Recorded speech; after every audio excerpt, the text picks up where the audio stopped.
టీవీకి స్వాగతం. Parliament budget సమావేశాలు ప్రారంభమయ్యాయి. ఉభయ సభలను ఉద్దేశించి రాష్ట్రపతి ద్రౌపది ముర్ము ప్రసంగించారు. కొత్త పార్లమెంట్లో ఇది తన తొలి ప్రసంగమని రాష్ట్రపతి అన్నారు. భారత సంస్కృతి సభ్యత ఎంతో చైతన్యవంతమని ఆమె చెప్పారు.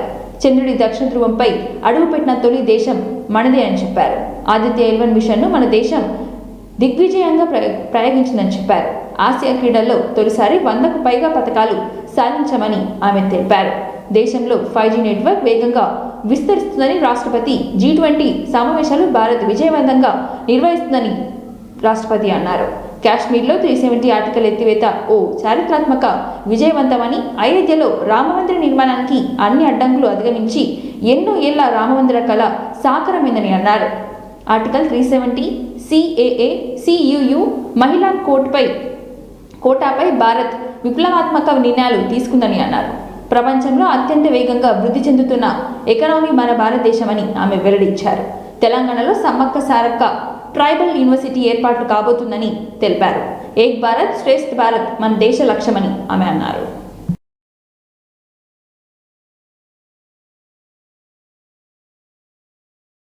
सामने है जम्मू कश्मीर में आज सुरक्षा का वातावरण है।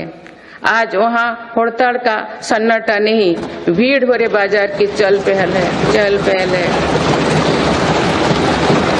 इंडिया और आत्मनिर्भर भारत अभियान हमारी ताकत बन चुकी है।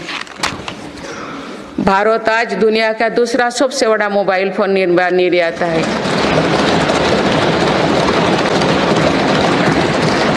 उत्तर प्रदेश और तमिलनाडु में डिफेंस कॉरिडोर का विकास हो रहा है।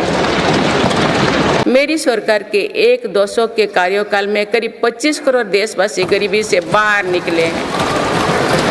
बीते वर्ष में विश्व ने 2 बड़े युद्ध देखे और कोरोना जैसे वैश्विक महामारी का सामना किया।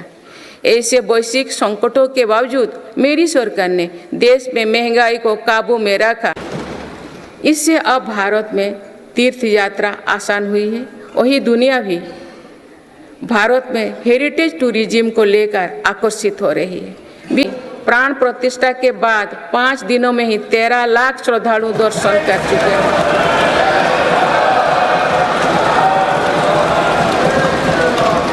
पूर्व पश्चिम उत्तर दक्षिण भारत के हर हिस्से में तीर्थ स्थलों पर सुविधाओं का अभूतपूर्व विस्तार हो रहा है।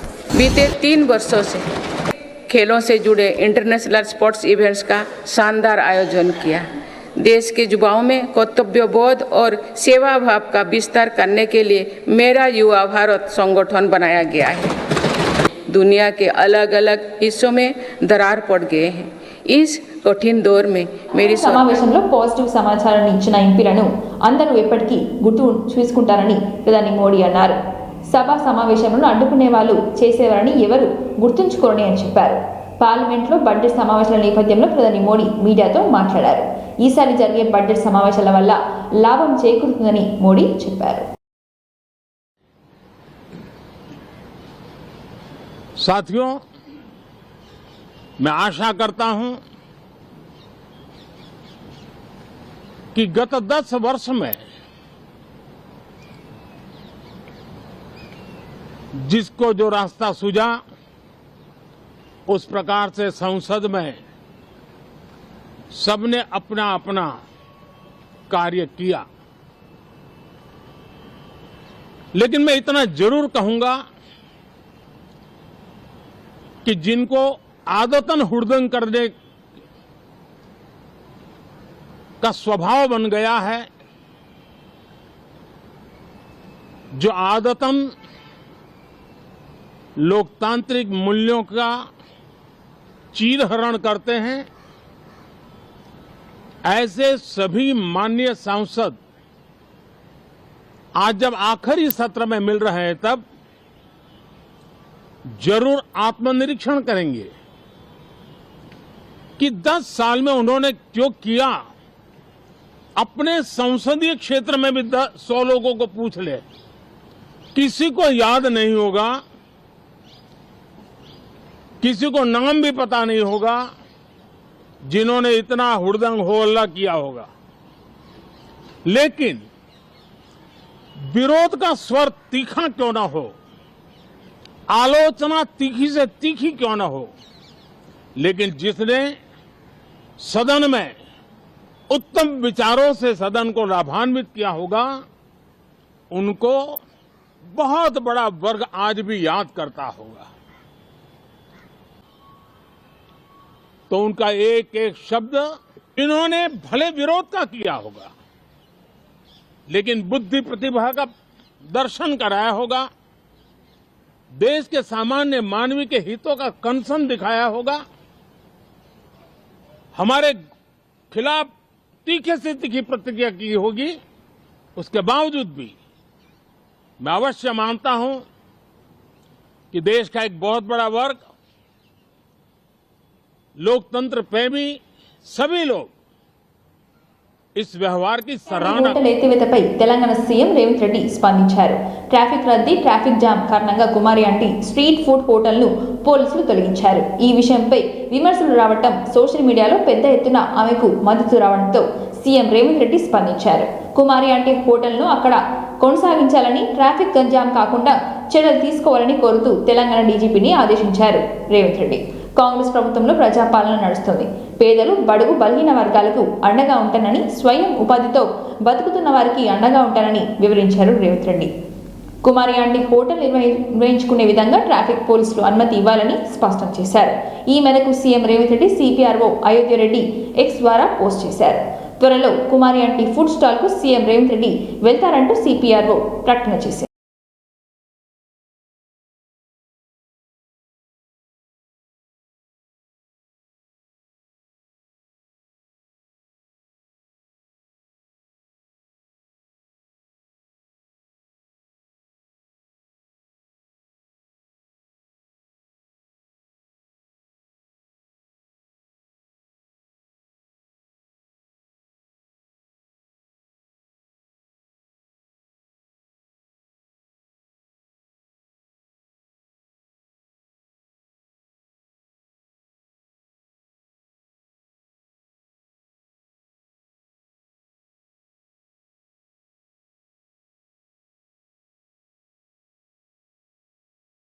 ప్రజల హక్కులను కేంద్ర ప్రభుత్వం తీవ్ర నిర్లక్ష్యం చేస్తుందని ముఖ్యమంత్రి రేవంత్ రెడ్డి ఆరోపించారు.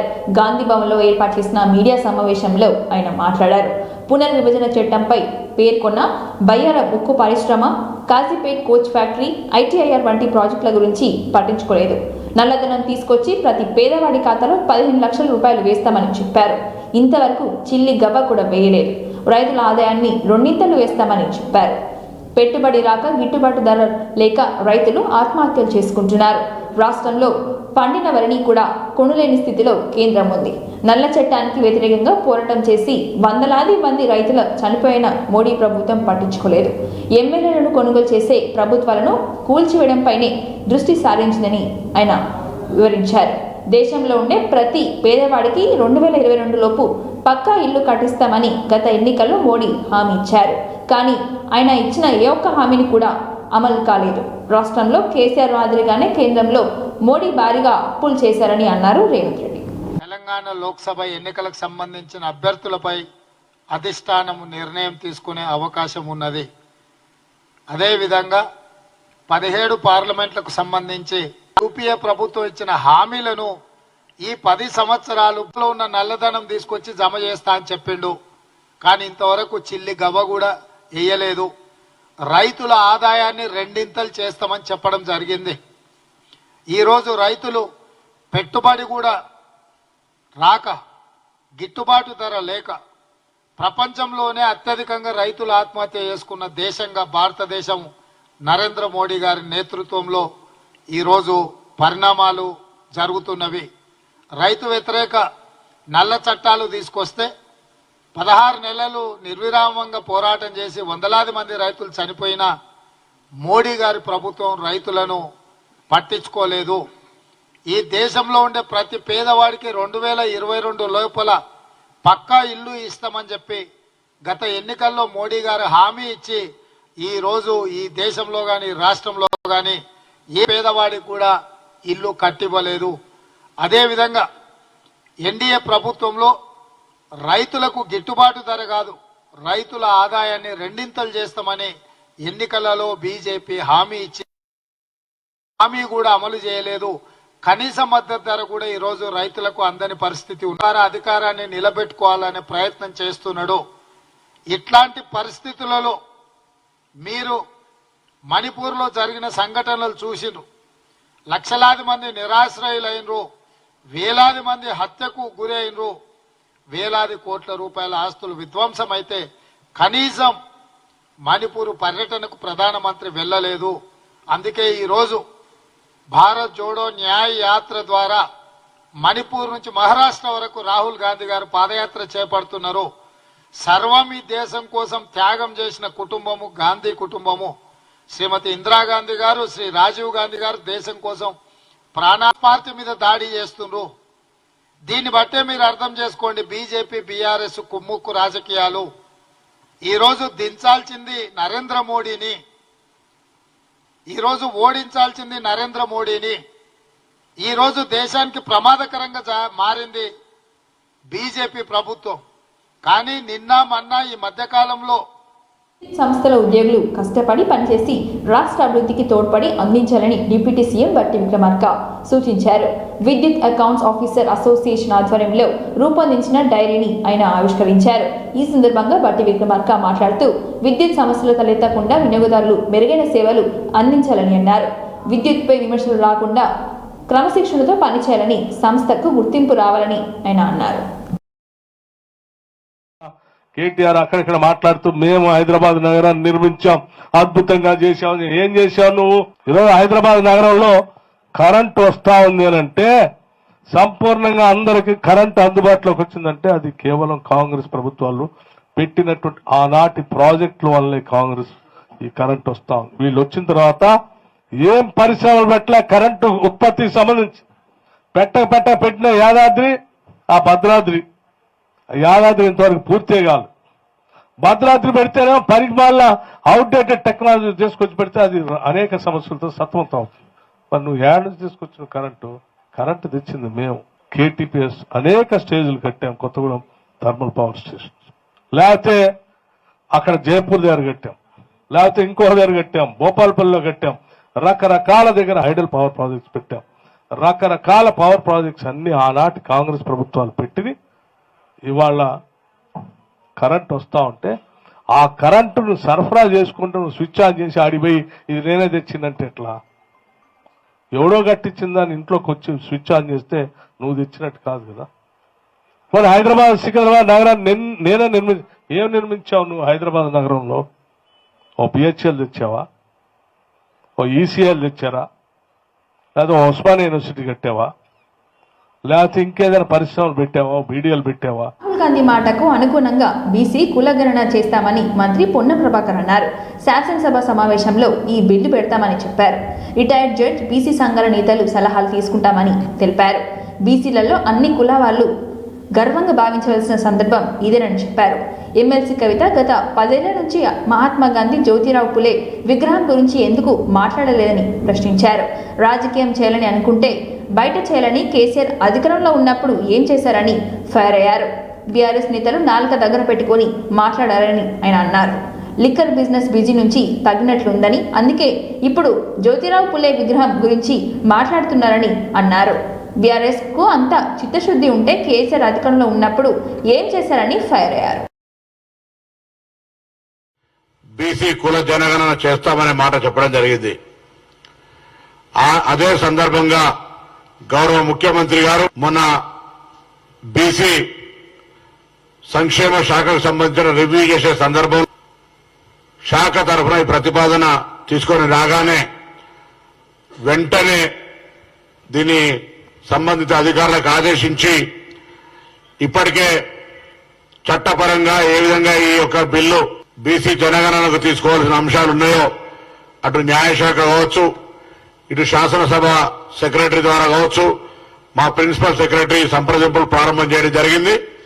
ఈ శాసనసభ సమావేశాల లోపల బీసీ జనగణనకు సంబంధించి చట్టపరంగా ఎటువంటి ఇబ్బందులు లేకుండా భవిష్యత్ తరాల్లో ఒక నిబద్ధతతోటి రాజకీయ, సామాజిక, ఆర్థిక అన్ని రకాలుగా బీసీ జనాభాకు లాభమయ్యే విధంగా ఈ దేశానికి మార్గదర్శకత్వం ఉండే విధంగా ఈ బీసీ జనగణన తెలంగాణ ప్రభుత్వం తెలంగాణ రాష్ట్రంలో ఎన్నికల మేనిఫెస్టో పెట్టడం జరిగింది.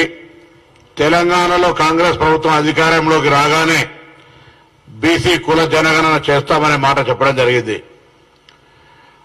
అదే సందర్భంగా గౌరవ ముఖ్యమంత్రి గారు మొన్న బీసీ సంక్షేమ శాఖకు సంబంధించిన రివ్యూ చేసే సందర్భంలో శాఖ తరఫున ఈ ప్రతిపాదన తీసుకొని రాగానే వెంటనే దీన్ని సంబంధిత అధికారులకు ఆదేశించి ఇప్పటికే చట్టపరంగా ఏ విధంగా ఈ యొక్క బిల్లు బీసీ జనగణనకు తీసుకోవాల్సిన అంశాలు ఉన్నాయో అటు న్యాయశాఖ కావచ్చు, ఇటు శాసనసభ సెక్రటరీ ద్వారా కావచ్చు, మా ప్రిన్సిపల్ సెక్రటరీ సంప్రదింపులు ప్రారంభం చేయడం జరిగింది. ఈ శాసనసభ సమావేశం కీలక నిర్ణయం తీసుకుంది. సీఎం జగన్ అధ్యక్షతన జరుగుతున్న ఈ సమావేశంలో టీచర్ పోస్టుల భర్తీకి డిఎస్సి నిర్వహించేందుకే కేబినెట్ ఆమోదం తెలిపింది. 6,100 పోస్టులతో డిఎస్సి 2024 నోటిఫికేషన్ విడుదల చేయాలని నిర్ణయం తీసుకుంది. మొదటి టెట్ నిర్వహించి ఫలితాలిచ్చిన తర్వాత డిఎస్సి పరీక్ష నిర్వహించే అవకాశం ఉంది. డిఎస్సి టెట్ మార్కులకు 20% వెయిటేజ్ ఉంటుందని, టెట్ డిఎస్సి కంప్యూటర్ ఆధారిత పరీక్ష నిర్వహిస్తున్నారని అన్నారు. ఏపీలో చివరిసారిగా 2022 టెట్ నిర్వహించారు.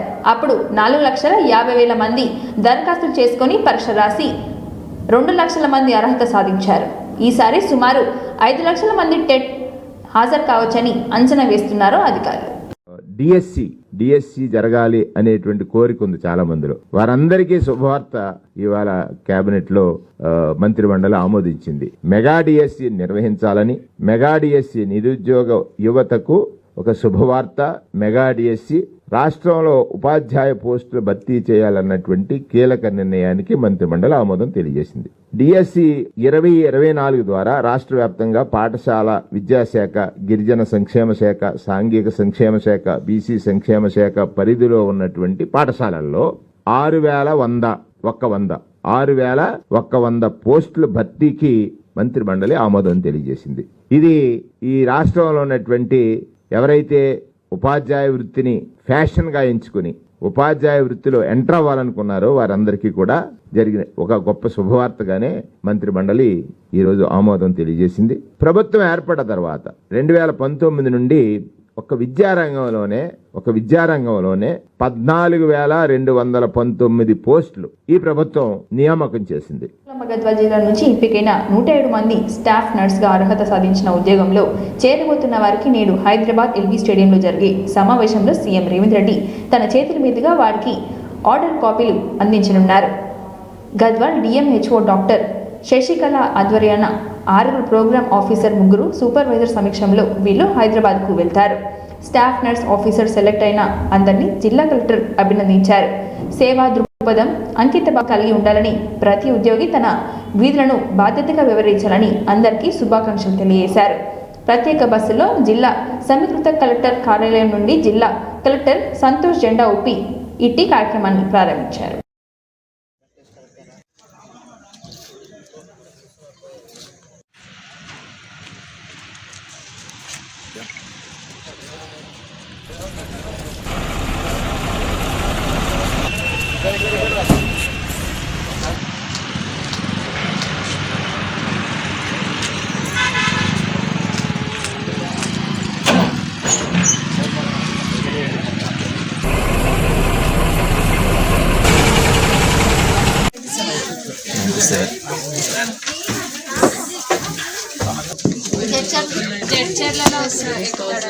జైపాల్ చెప్పాలా?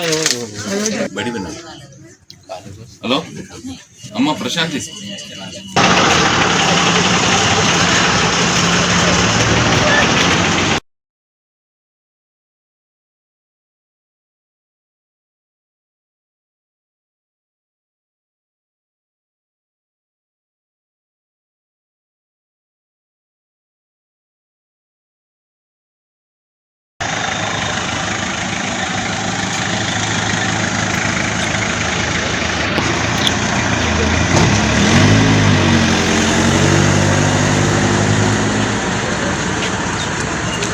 పండుగలో ప్రజా యుద్ధ నౌక గద్దరన్న జన్మదిన సందర్భంగా గజ్వెల్ ప్రజా సంఘం ఆధ్వర్యంలో గద్దర్కు ఘనమైన నివాళులర్పించారు.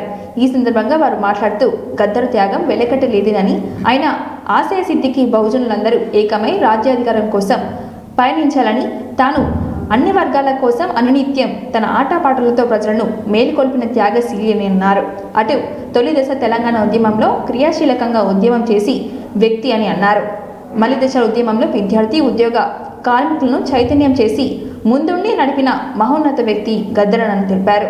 తెలంగాణ ప్రభుత్వం గద్దరన్నకు హైదరాబాద్లోని ట్యాంకు బండ్పైన ఆయన విగ్రహాన్ని పెడుతూ ఆయన స్మృతివనం ఏర్పాటు చేసి ప్రజలను తాను చేసిన పోరాటాలను గుర్తించేలా విధంగా ఎగ్జిబిషన్ ఏర్పాటు చేయాలని అన్నారు.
సమాప్తం. మరిన్ని వార్తలతో మళ్ళీ కలుద్దాం. చూస్తూనే ఉండండి 9 TV.